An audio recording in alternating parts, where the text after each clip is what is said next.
I'm gonna make some jewelry because I hate volleyball. Already you are imagining various designs you can make depending on what Lee lets you use. Your cousin shot you a thumbs up, clearly happy with your decision.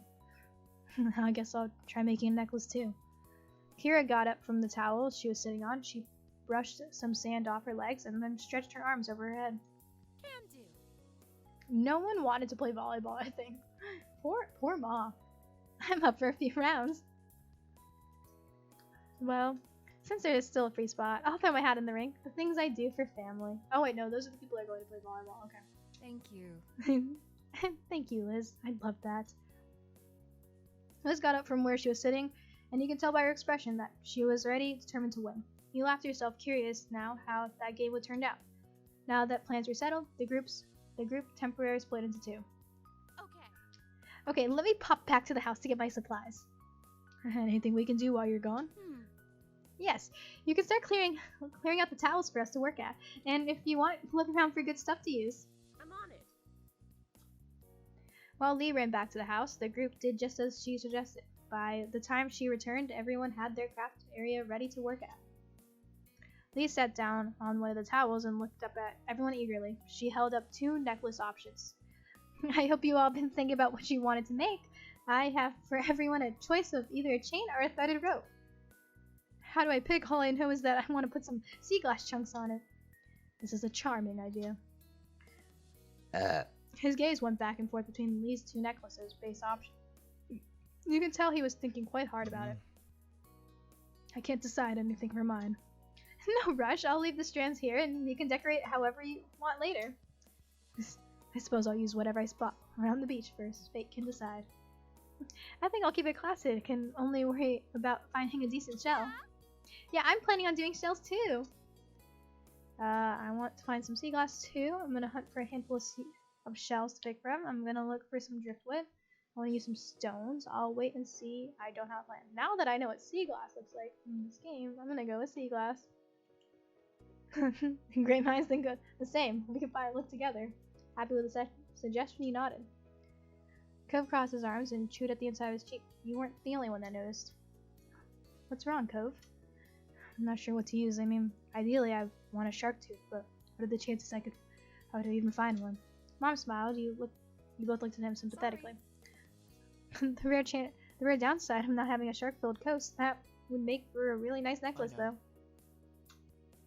Of Cove's pouting, Mom gave him a little bump on the shoulder with her fist. Well, don't lose all hope. You never know. You might end up really lucky.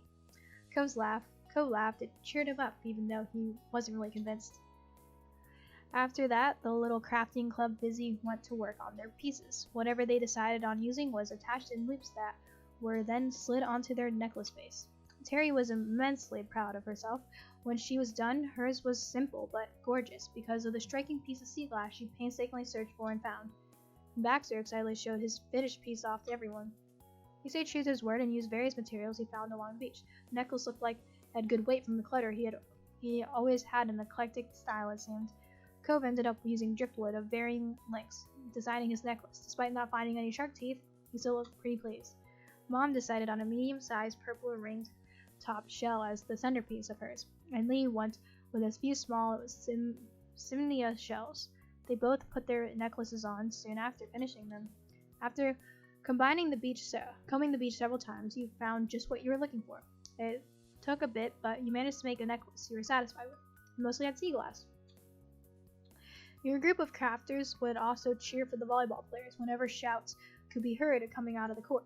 On top of that, you all would hold up each newly made piece in the air, and the players would take a breather to applaud the creation. You really enjoyed searching the beach and trading supplies and watching everyone make their necklaces. The crafting club was definitely a success, and you weren't the only one that had a blast. The afternoon continued to drift by, but the fun was still going strong. Occasionally, someone would head back to the house to use the bathroom, rest away from the sun a while, or to retrieve something that they needed, but they always came back. The beach was never empty, and there was always a new conversation to take part in, or another game to join. At one point, Mr. Holden even broke out his pack of cards. He ripped the whole group into a few rounds of good old goldfish. There was only one thing that could bring this beach day to an end, and that was for the day itself to end. Before anyone realized, the sun began to set over the sea. As that happened, You were taking a break, sitting on a towel with your legs stretched out past it and your feet buried in the warm sand. You were listening to music on a little speaker next to you. Shortly, you looked up to see your moms approaching. They stopped in front of you and smiled. Hey there, kiddo. How are you? I'm doing really good. How about you? We're wonderful. They both sat down, squishing you between them. Ma leaned her head against yours, and Mom started rubbing your back soothingly. Nothing more was said at first, but Ma sighed contentedly. Mom looked at you wistfully. We're both really proud of you, Z. True. You grew up to be more than we could ever have hoped. Thank you. It's all thanks to you two. Your eyes started to tearing up. I'm not sure I deserve any of that glowing praise. Yeah, I'd go with that last one. You touched that they felt that way, but it felt like too much of a compliment out of nowhere. Of course you do. You tried searching your mind for the right words to explain the strange feeling twisting in your chest.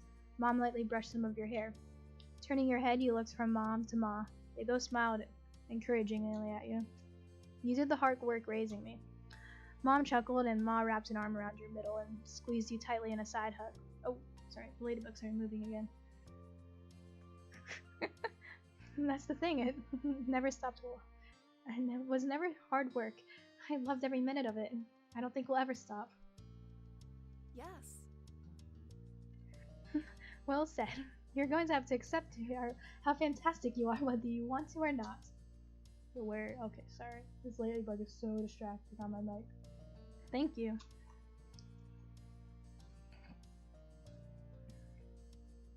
You stay there quietly and contentedly, watching the sunset with your parents for a while.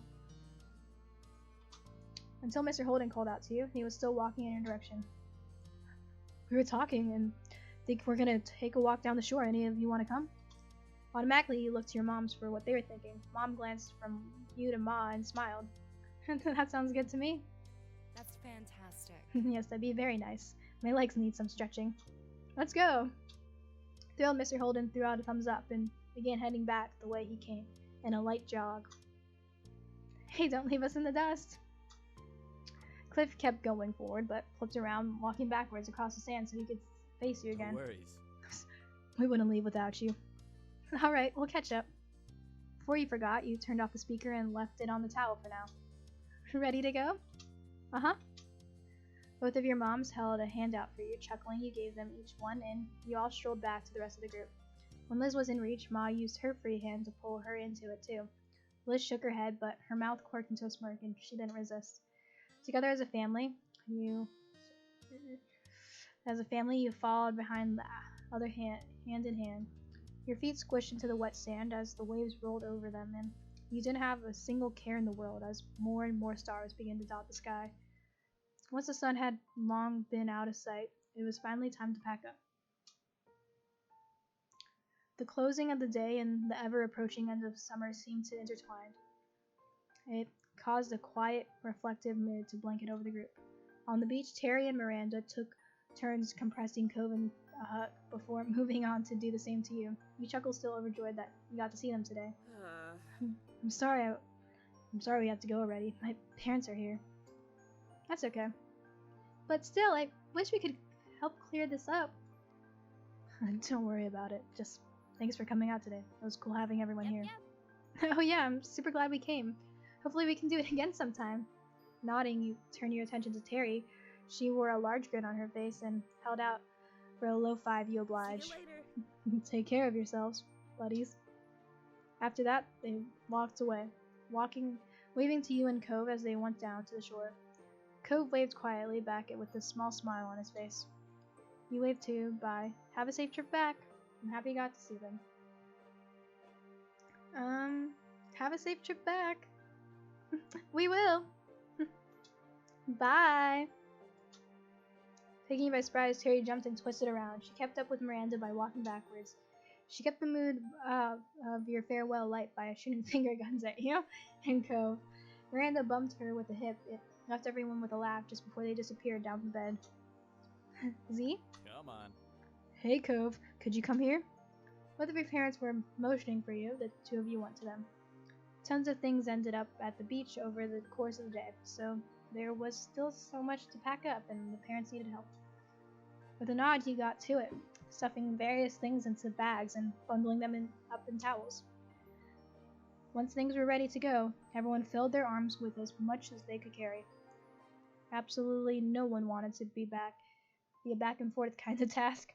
The walk back home ended up being mostly quiet. Each person seemed to be feeling the effects of their day. A cool breeze carried you across the sand and onto the road. There was a sigh of relief from what felt like a group as a whole when they arrived back to the neighborhood. Baxter carefully placed what he had been carrying on the ground. Thank you so much for helping with that. Thanks. No, thank you for allowing me to join you. You all shared with me helping to carry it back is the least I can do. Ma nodded, and the others started to collect in their things from his pile. Baxter, meanwhile, stepped over to you and Cove. It really was a pleasure getting to know you both this summer. His head tilted towards you, and he smiled warmly. Baxter offered you his hand. You used your free hand to shake his. You waved goodbye. You patted his shoulder. You side-hugged him. You used your free hand to shake his. It was tough with you, but you were carrying, but you were able to extend one of your hands a bit. Baxter chuckled and shook it. I think we did end up as good friends. I really enjoyed meeting you. Good luck on your next semester at school. You didn't say anything. I really enjoyed meeting you. Glad to hear it. I'm delighted to hear that. I enjoyed this vacation immensely, thanks to you. Baxter turned to shake Cove's hand at this time. He was a little incredulous for a moment, but then Cove eventually shifted what he was carrying and took Baxter's hand. It was a long, but it was a solid handshake. Baxter was really pleased. I wish you had more time together, but it's still a nice ride while it lasted. Would happily do it all again. Bye, Baxter. Yeah, bye. Baxter nodded and walked a few steps towards his condo. He then stopped and waved. Goodbye. Baxter sauntered away completely and disappeared inside the condo to return to his own things. His time with you and your family and friends ending. He paused for a moment, staring at where he went. But afterwards, he looked back over at the rest of the group. Lee and Liz were just going inside your house. You couldn't spot Kira or Mr. Holden anywhere, but the door to their house was wide open. Mom approached you with an amused look on her face. It seems like you're holding up some Holden things. How did I not realize this until like the end, basically, that she makes so many puns?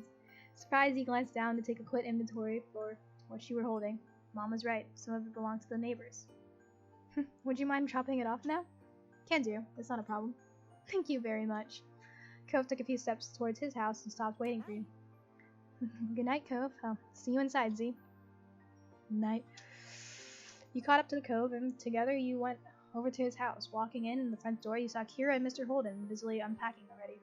Things were scattered on counters, and they were moving around each other and putting the items away. They both lifted their heads when Cove closed the front door. Hey. It's nice seeing you again already, Z. Her teasing tone brought a light smile to your face. You have the stuff in your arms a little closer. I ended up with things of yours from the beach. Oh, thanks for getting that to us. You can put it in here at the coffee table. Mr. Holden pointed at the surface he was referring to, and you immediately left what didn't belong to your family there. Cove put his own things down on the floor just at his feet, wading through everything strewn about to reach his parents. Putting your family stuff on the ground for a moment, you dusted your hands off and straightened up. You needed a second of rest and a minute to resituate it all. You went over closer to when Cove and his parents were. Kira smiled gently at you. Thank you for hanging out with me today. It was a blast. I had a ton of fun. Thank you. Every time I've gotten to come by, it's been an absolute joy. Things really couldn't have worked out better. Mr. Holden took a step closer to you. Kira moved aside to let him say goodbye to you, too. He grinned. Thanks for always being such a friendly neighbor. And not just right now, but for as long as I've known you. I didn't always make it easy, but you and your family are good people. I really, truly appreciate it. Thanks very much. Thanks again, Z. So much. At that, Mr. Holden reached over and gave you a soft pat on the top of your head. I'm really glad that you're my neighbor. You're good people, too. You hugged him. Goodbye, Mr. Holden. You're good people, too. He smiled softly. Mr. Holden looked away for a moment and sniffled. When he met your gaze once more, his mouth pulled into a wide, happy grin. It means a lot to me. Mr. Holden was staring at you, but his gaze seemed far away. Maybe he was looking back at who he used to be, the 8-year-old he had asked to be his son's new friend. See you. He smiled softly. Then Cove took a step forward. He gestured to his pile of things he had carried into his house. Don't worry about it. I'll put stuff away in a few minutes. Right, I need to go do the same with my family. I figured. Cove walked you to the door and held it open. Taking one last check around to make sure you had all your things to bring home, you went into the road. He leaned his body against the doorframe, not following you out. So, this is it, huh? Actually, that's not what I mean. His expression twisted and he shook his head a bit, like he was trying to banish the pensive thoughts. I'll just say bye. Bye, I'll see you soon. Your mouth pulled into a soft smile and you weren't sure who you were trying to reassure more. Cove reached forward and gently cupped your face with one hand. His thumb trailed across your cheek for several heartbeats. Mesmerized by his blue eyes, you stepped forward, delighted to oblige the request he was silently asking. He met you halfway as you smiled into the kiss. It was soft with longing, and your chest ached knowing that there couldn't be anything more than this, at least for now. One of his hands grabbed onto the door handle and firmly held it. He was stopping himself from coming along with you. As you walked over to your own front door, you stopped. Turning around, you spotted Cove right where you left him. You laughed quietly to yourself. For a small pause, you both stared at each other from across the street.